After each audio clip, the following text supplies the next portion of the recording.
How y'all doing? So I just wrote this morning, so just be patient with me. So my name's Justin, and the local criminal justice system has been a significant part of my life since I was about 12 years old. I've been in countless facilities, including detention centers, group homes, rehabs, jails, and prisons.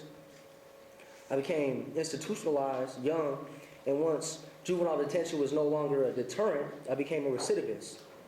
I adjusted, and jail became a part of my life. So before I was 18, I was booked into juvenile detention center several dozen times, and when I turned 18, they brought me across the street to the county jail at midnight, and I bailed out.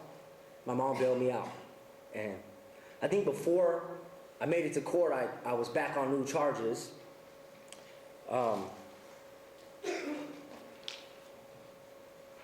I went to prison when I was 18, and I got out when I was 20. And, I went to trial. I thought I had a chance. I was facing an assault with a deadly weapon charge, and I thought I had a chance maybe going to trial because the dude had a weapon, and he had had some weight on me, so I thought maybe I had a shot, but I lost. I was sent to prison. I got out when I was 20, and I was far from done. So during my first prison stint, I had to program, and that meant either school or work. So in prison, I worked as a night porter, buffing the floors as a janitor, and I did my time, and by the time I was getting ready to get out,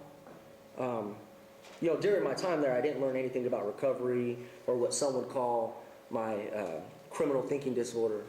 That's how I identify it with a lot of people, the drug addiction and the poverty, and mine was just really about this criminal thinking, and a lot of it came from my peers that I met in juvenile and jail. And so it just became part of my culture. So I was getting ready to release. In the weeks before my release, I was nervous, anxious, stressed, and I was taking these new skills to the street, new contacts, new criminal ideas. All the months and seasons that passed in prison not only failed to improve my criminal thinking, but it in fact made it worse. Prison is like college for criminals. You go there and you learn better ways to be more efficient and what doesn't work, and you meet older guys that I was green. I was 18 years old, so I was anxious, and I was eager. So as years passed, so it didn't take long before I was back in prison. To make a long story short, I went back, and as the years passed, the cycle of recidivism continued. So my crimes included drugs and guns and violence, and my felonious pursuit of financial security, and what I thought, this is what I thought I felt righteous in doing, in selling drugs and living this violent lifestyle. So in 2008, my father was deported for drug-related crimes that happened like a decade before. And in 2011, I caught my last case in the zero-tolerance state of Idaho. I was facing what we call the bitch. It's a habitual offender enhancement. And due to my criminal history and the nature of my charges, they were trying to give me 5 to life, and they're zero-tolerance state. So to make a long story short, I got the best lawyer I could get in North Idaho.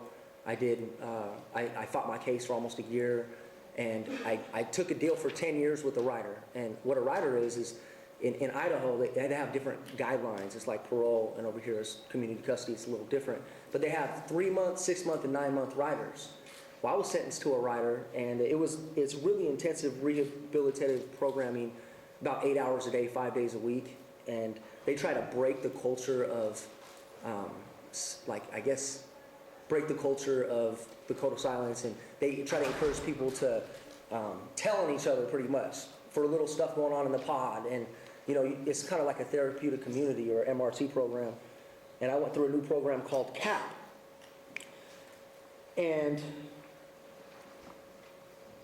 so in prison, I did my rider. I got my retained jurisdiction and went in front of the judge.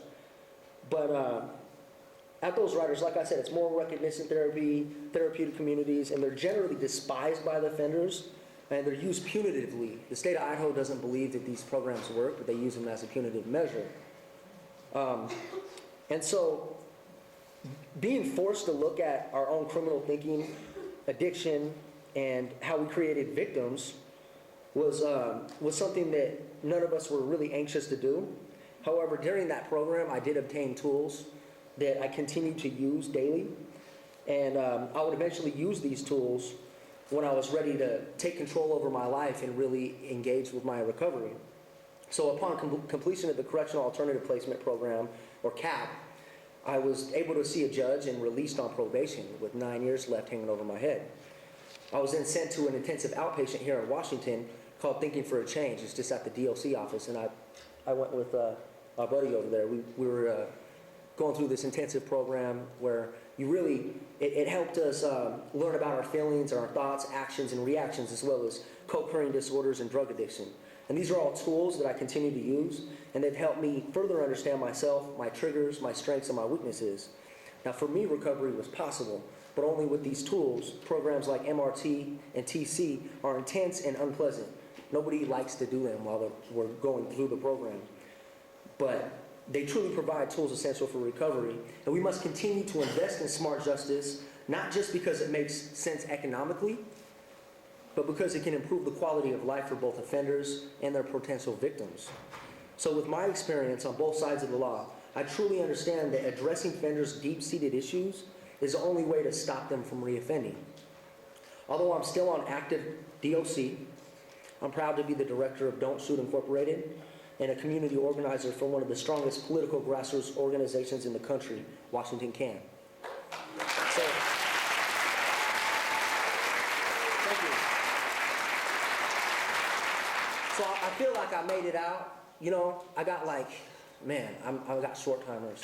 I'm almost off probation. I mean, I'm counting down the days, like less than 60 days. And I've been on probation since I was, I don't know, man. I got my mom up there.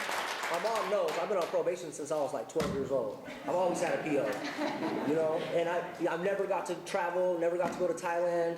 I mean, it's really hindered my life a lot. And when I did, I was on the run. When I did leave, I was on the run.